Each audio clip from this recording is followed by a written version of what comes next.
Hello my dear students, ये है आपका अपना चैनल अप्लाइड फिजिक्स क्लासेस। आज हम लोग यूनिट 2 यानी करंट इलेक्ट्रिसिटी में रेजिस्टेंस से रिलेटेड एक टॉपिक डिस्कस करने वाले हैं, जिसमें हम लोग ये चीज़ पढ़ेंगे कि किसी कंडक्टर का रेजिस्टेंस जो है वो किन किन कारणों पर निर्भर करता है, कौन कौन सा फैक्टर्स है जिस पर किसी कंडक्टर का रेजिस्टेंस डिपेंड करता है। हमें ये टॉपिक ज़रूर पढ़ना चाहिए और इसमें कुछ फार्मूला एनालिसिस भी है जिसको हम लोग होगा तो नेक्स्ट लेक्चर में डिस्कस करेंगे। इससे रिलेटेड फार्मूला एनालिसिस को आज हम लोग इसका बेसिक पॉइंट्स पे रहेंगे। तो चलो हम लोग शुरू करते हैं, ठीक है। अपना कॉपी और पेन निकालो और नोट्स बनाना स्टार्ट करो और लिखना शुरू करो सब। तो चलिए हम लोग देख रहे हैं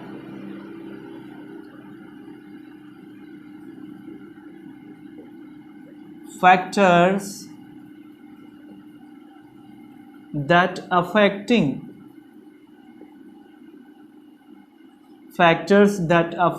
the resistance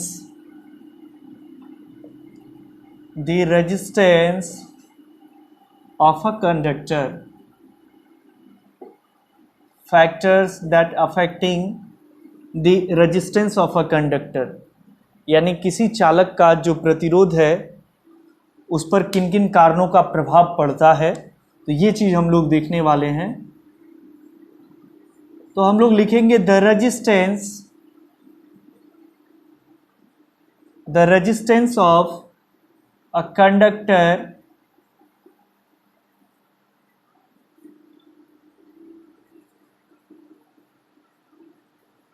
depends on the following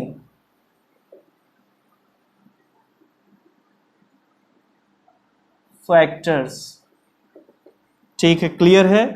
the resistance of a conductor depends on the following factors, यानी किसी चालक का प्रतिरोध निम्न कारकों पर निर्भर करता है।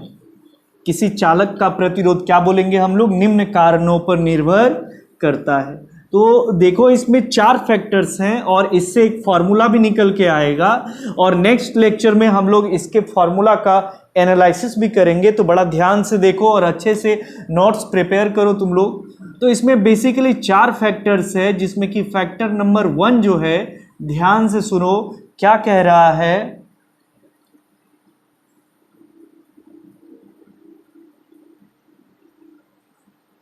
On the length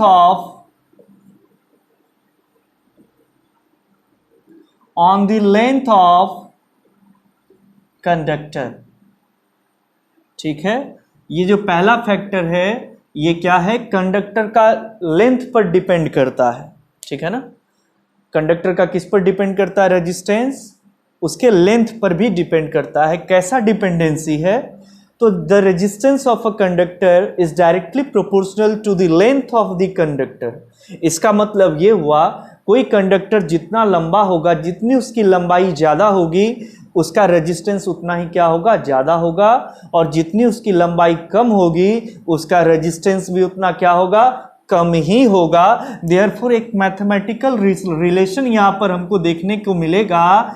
R is directly proportional to L, where R is the resistance of the conductor and L is the length of that conductor। उस चालक का लंबाई कितना है L और उसका प्रतिरोध कितना है R, तो R is directly proportional to हम लोग क्या बोलेंगे, L, यानी चालक के लंबाई पर उसका प्रतिरोध किस कारण पर, किस बात पर निर्भर कर रहा है, तो पहला फैक्टर है उसके लंबाई पर। ठीक है, completed. Now the point number 2, point number 2 में हम लोग लिखेंगे on the cross section area of the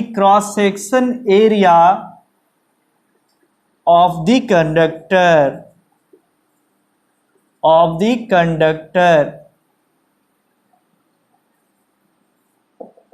ठीक है, on the cross section area of the conductor. इसका हिंदी क्या हुआ, अगर हम इसको हिंदी में लिखेंगे तो चालक के अनुप्रस्थ काट के क्षेत्रफल पर।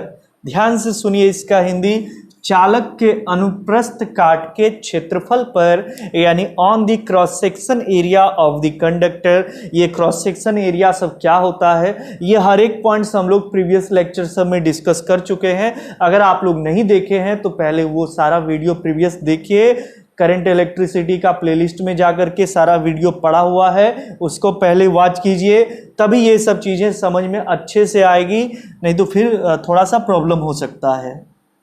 अब कैसा डिपेंडेंसी है, तो इसमें ये चीज़ देखो कि किसी कंडक्टर का जो लेंथ है, लंबाई है, ये रेजिस्टेंस है, वो उसके क्रॉस सेक्शन एरिया का इन्वर्सली प्रोपोर्शनल होता है। जैसे ये हमारा कंडक्टर है और ये इसका क्या है, क्रॉस सेक्शन एरिया है, तो इसका जो रेजिस्टेंस है उसका रिलेशन इसके क्रॉस सेक्शन एरिया के साथ कैसा होगा, इन्वर्सली प्रोपोर्शनल का होगा। इन्वर्सली प्रोपोर्शनल मतलब अगर मान लो ये हमारे पास कंडक्टर वायर है और ये कंडक्टर वायर का ये क्या हमारा क्रॉस सेक्शन एरिया है, और मान लेते हैं इसका रेजिस्टेंस समथिंग है, वो है मान लेते हैं R, तो R is inversely proportional to A, that means 1/A। ठीक है, इसका मतलब क्या होता है, इसका मतलब ये है अगर किसी कंडक्टर का क्रॉस सेक्शन जितना ज़्यादा होगा उसका रेजिस्टेंस उतना ही क्या होगा, कम होगा। अब क्रॉस सेक्शन एरिया ज़्यादा होने का मतलब क्या है, क्रॉस सेक्शन का रिलेशन डायरेक्टली उसके थिकनेस से भी है। डायरेक्टली उसके किस चीज़ से है, थिकनेस। थिकनेस का मतलब मोटाई से। देखो जितना बड़ा क्रॉस सेक्शन एरिया होगा, जैसे अभी क्रॉस सेक्शन इतना है तो थिकनेस देखो इतना है, अगर क्रॉस सेक्शन एरिया इतना बड़ा हो जाएगा तो ऑब्वियसली कंडक्टर का जो थिकनेस है यानी उसकी जो मोटाई है वो भी ज़्यादा होगी। तो more cross section area that means more thickness, and less cross section area that means less thickness. ठीक है ना, तो क्रॉस सेक्शन एरिया बोलो या थिकनेस यानी मोटाई बोलो, एक ही बात है। क्लियर है, क्योंकि थिकनेस और क्रॉस सेक्शन एरिया दोनों ही एक दूसरे पर डिपेंड कर रहा है, एक ही बात है, दोनों का मतलब एक ही है। क्लियर है, तो आप यहाँ पर ध्यान दीजिए कि कोई कंडक्टर जितना मोटा होगा उसका रेजिस्टेंस उतना ही क्या होगा, कम होगा, और अगर कोई कंडक्टर पतला है तो उसका रेजिस्टेंस क्या होगा, ज़्यादा होगा। इसलिए हम लोग देखते हैं जो हैवी इलेक्ट्रिकल एप्लायंसेस हैं, यानी जो जिसकी पावर ज़्यादा है, ज़्यादा शक्ति वाला जो विद्युत उपकरण है, उसमें हम लोग क्या करते हैं, मोटे वायर्स का उपयोग करते हैं ताकि उसका रेजिस्टेंस क्या हो, लो रहे। ओके, क्लियर है, तो आप लोग देखेंगे यहाँ पर क्या रिलेशन बन रहा है, R is inversely proportional to A, that means 1/A, and this is called the equation number 2। तो ये फर्स्ट दो फैक्टर्स है जिसमें हमारे पास इक्वेशन आ रहा है। ठीक है, और इस इक्वेशन से हमको आगे चल करके एक नया फॉर्मूला मिलने वाला है। चलो आज हम लोग अब इसके आगे का पॉइंट डिस्कस करते हैं। पॉइंट नंबर 3, पॉइंट नंबर 3 में हम लोग देखेंगे on the nature of the conductor. ठीक है, on the nature of the conductor. एक बार हम फिर से पहला और दूसरा पॉइंट जो है वो हम रिवाइज कर देते हैं, फिर से बोल देते हैं, सुन लो। पहला था on the length of conductor, यानी चालक की लंबाई पर, कि किसी चालक का जो प्रतिरोध है वो चालक के लंबाई का क्या होता है, सीधा समानुपाती। The resistance of a conductor is directly proportional to the length of that conductor, पहला पॉइंट था, which is R is directly proportional to L।